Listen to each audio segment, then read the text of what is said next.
मछली हिरण को गुरु बनाया, अब हिरण के बाद मछली को गुरु बनाया। मछली से क्या सीखा?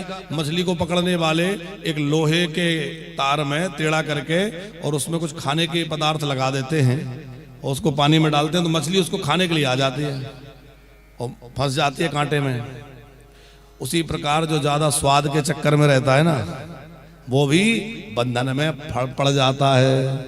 इसलिए बहुत ज्यादा इसके चक्कर में भी नहीं रहना चाहिए कि पिज्जा और बर्गर और आजकल जाने क्या क्या चल गया है, यही सब ज्यादा पसंद है बच्चों को।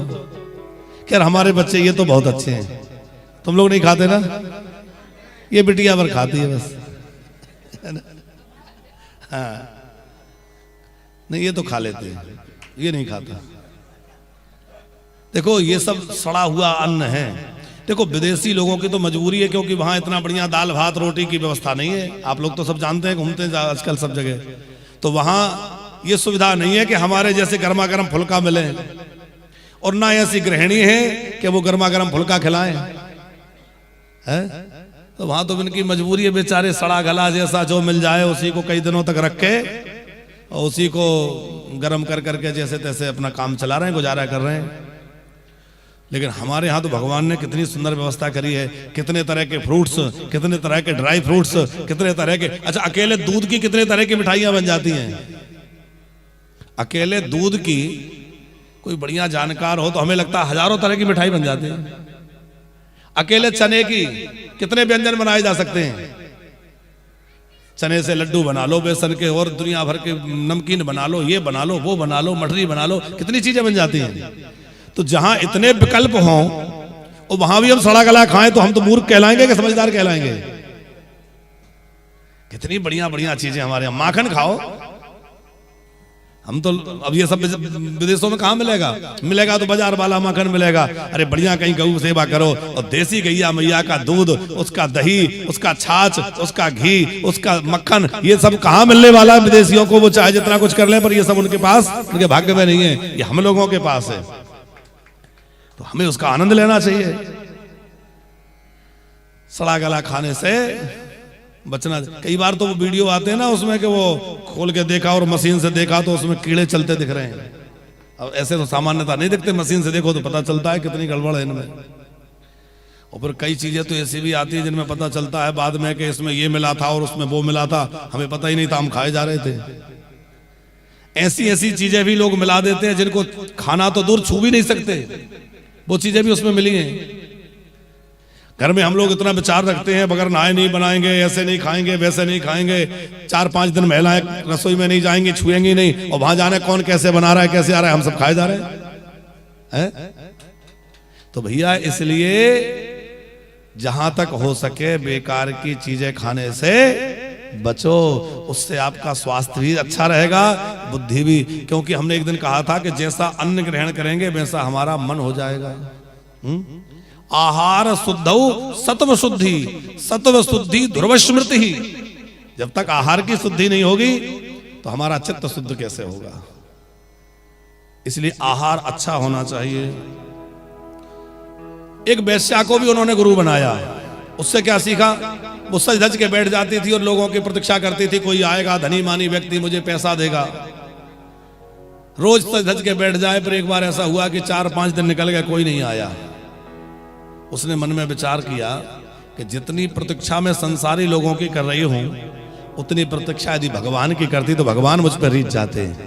तो उसने संसारी लोगों के लिए सजना बंद कर दिया, संसारी लोगों की प्रतीक्षा बंद कर दी, और फिर वो भगवान के लिए सजने लगी और भगवान की प्रतीक्षा करने लगी।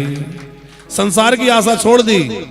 आशा ही परमम दुखम नैरास्यम परमम सुखम।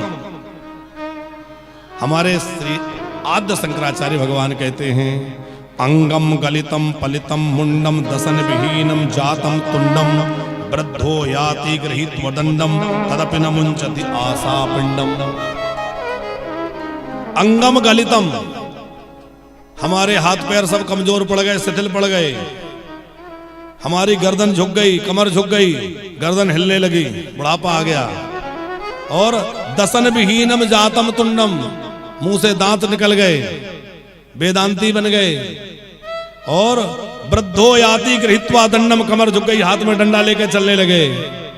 अब ना मुख में दांत है, ना हाथ पैरों में शक्ति है, ना आंखों से दिखाई दे रहा है, और लकड़ी टेक के चल रहे हैं। लेकिन तदपि न मुंचति आशा पिंडम, फिर भी सोच रहे हैं एक दुकान और खोली जा सकती है, ऐसा और हो सकता है, थोड़ा सा मैं ऐसा और कर लूं तो ये हो जाएगा। तदपि न मुंचति आशा पिंडम, और ये सोचते सोचते एक दिन काल उनको अपना ग्रास बना लेता है और सब पड़ा रह जाता है। इसलिए बहुत ज्यादा संसार की आशा नहीं, आशा एक राम जी से। कुर्री नाम के एक पक्षी को अपना गुरु बनाया। बोले महाराज उससे क्या सीख लिया? बोले उस पक्षी से मैंने ये सीखा कि उसको कहीं से मांस का टुकड़ा मिल गया, वो लेके भागा। अब वो मांस का टुकड़ा लेके भागा तो उसके पीछे कोई बाज लग गया, कोई चील उसके पीछे करने लगा। तमाम पक्षियों को अपने पीछे आता देखा तो उसको लगा कि तो मुझे मार डालेंगे।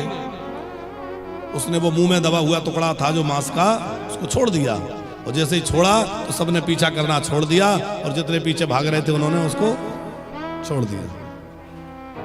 उसने समझ लिया कि जब तक हमारे पास कुछ है ये दुनिया जबरदस्ती पीछे पड़ेगी, और यदि संसार उसके झमेले से बचना है, ये साधकों के लिए सब बातें हैं, झमेले से बचना है तो सब छोड़ दो, लोग अपने आप पीछा छोड़ देंगे, लोग अपने आप पीछे पड़ना छोड़ देंगे।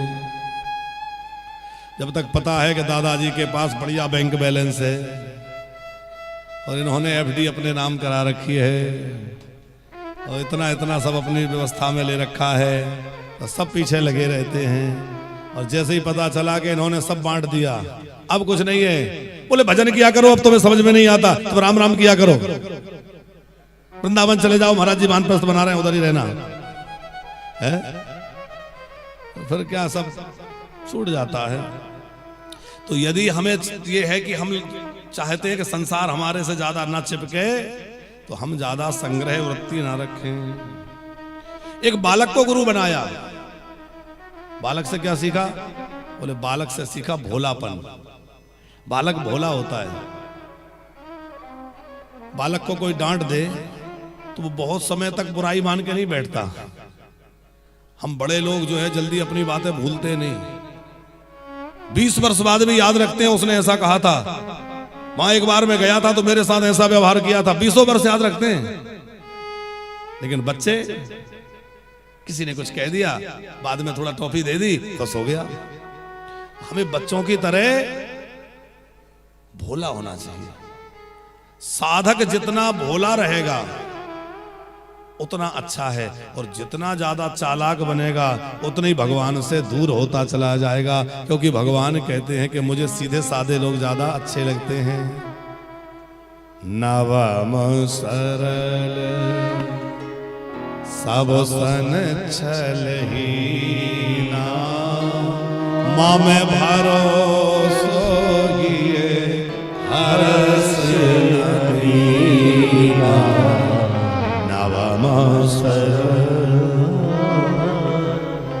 बच्चे से मैंने भोलापन सीखा है। कुमारी कन्या से मैंने शिक्षा ली। क्या? बोले किसी कन्या का संबंध करने के लिए कुछ मेहमान आए, सगाई संबंध होता है ना, अब आजकल तो परंपराएं बदल गई, वो पुराने गांव की बात रही होगी कोई, तो कन्या को देखने वाले आए, उन्होंने रिश्ता पक्का कर दिया, सुहाग की चूड़ियां उसको पहना दी और सुहाग का द्रव्य उसके गोद में दे दिया। उसने वो नई नई चूड़ियां धारण कर ली। अब घर में भोजन के लिए चावल नहीं था तो धान रखी थी, उसने सोचा धान कूट लूं। पहले धान कूटते थे उखल में, अभी आप लोगों ने तो देखा नहीं होगा, बच्चों ने किसी ने, और टीवी में शायद देखा हो, ऐसे धान कूटते थे। तो वो धान कूटने लगी तो नई नई चूड़ियां उसने पहनी थी खूब हाथ भर के, वो खन्न खन्न खन्न खन्न बजने लगी। उसको लगा कि मेहमान समझ जाएंगे कि घर में चावल नहीं है, धान कूटा जा रहा है, तो हमारी बात खराब होगी, पिताजी की बात खराब होगी। तो उसने चूड़ियों को आधा कम कर दिया, फिर कूटा तो फिर भी आवाज आ रही थी तो और कम कर दिया। फिर सोचा कि पूरी तो नहीं उतारूंगी क्योंकि सुहाग की निशानी है, तो उसने सब उतार के एक एक रखी तो बजना बंद हो गया। मैंने उसको गुरु बना लिया और समझ लिया कि एकांत में रहोगे तो खटपट से बचे रहोगे और ज्यादा लोगों में रहोगे तो खटपट बनी रहे। यदि आपको साधना के पथ पर आगे बढ़ना है तो जितना हो एकांत में रहिए, अकेलापन ज्यादा अच्छा है साधकों के लिए। एक लोहार को गुरु बना के मैंने एकाग्रता सीखी। लोहार अपने काम में मस्त था, इतनी एकाग्रता उसकी के सामने से राजा की सवारी निकल गई, उसको होश ही नहीं है, क्योंकि वो अपने काम में तन्मय है। उसी प्रकार व्यक्ति को अपने लक्ष्य पर, अपने काम पर पूरा ध्यान देना चाहिए, अपने लक्ष्य की ओर लगे रहना चाहिए। एक सर्प को गुरु बना के मैंने सीखा कि सर्प कभी भी झुंड में नहीं रहता, सर्प अकेला रहता है। उसी प्रकार साधक को एकांत जीवी होना चाहिए। एक निरंजन दो सुखी और तीन में खटपट चार दुखी, ऐसा पुराने लोगों की कहावत है। एक निरंजन, एक व्यक्ति रहे तो ज्यादा आनंद है। एक मकड़ी को गुरु बना लिया। मैंने देखा कि एक मकड़ी जाला बुन रही है, तो वो जाला मकड़ी बुनती है तो वो क्या धागा बाजार से लेके आती है? वो धागा कहां से आता है? वो अपने से निकालती है और उसी में घूमती रहती है और बाद में उस जाले को अपने अंदर ही समाहित भी कर लेती है। उसी प्रकार भगवान अपने द्वारा ही इस सृष्टि को प्रकट करते हैं, इसमें मकड़ी की तरह लीला करते हैं, घूमते रहते हैं और बाद में इसको अपने आप में ही समाहित कर लेते हैं। और 24वां गुरु मैंने एक कीट को बनाया। एक भ्रमरी नाम का कीट होता है, भ्रमी, वो उसके यहां जो है प्रजनन नहीं होता, पर उसकी वंश परंपरा कैसे चलती है? वो दूसरे किसी कीड़े के बच्चे को उठा लाता है, वो अपने बिल में रख देता है और वहां उसके सामने बैठ करके भिन्न भिन्न भिन्न करता रहता है। तो वो छोटा सा कीड़ा इसकी ओर देखते देखते इसके रूप का ध्यान करते करते भय के कारण धीरे धीरे वो भी भृंगी बन जाता है। तो जैसे भृंगी कीट की वंश परंपरा इसी तरह चलती है। क्यों? बोले उसका चिंतन किया तो उसी का रूप मिल गया। ऐसे ही हम भगवान का चिंतन करते रहें तो धीरे धीरे भगवत स्वरूप हमें प्राप्त हो जाएगा। निरंतर भगवान के चिंतन में लगे रहें। ये 24 गुरुओं से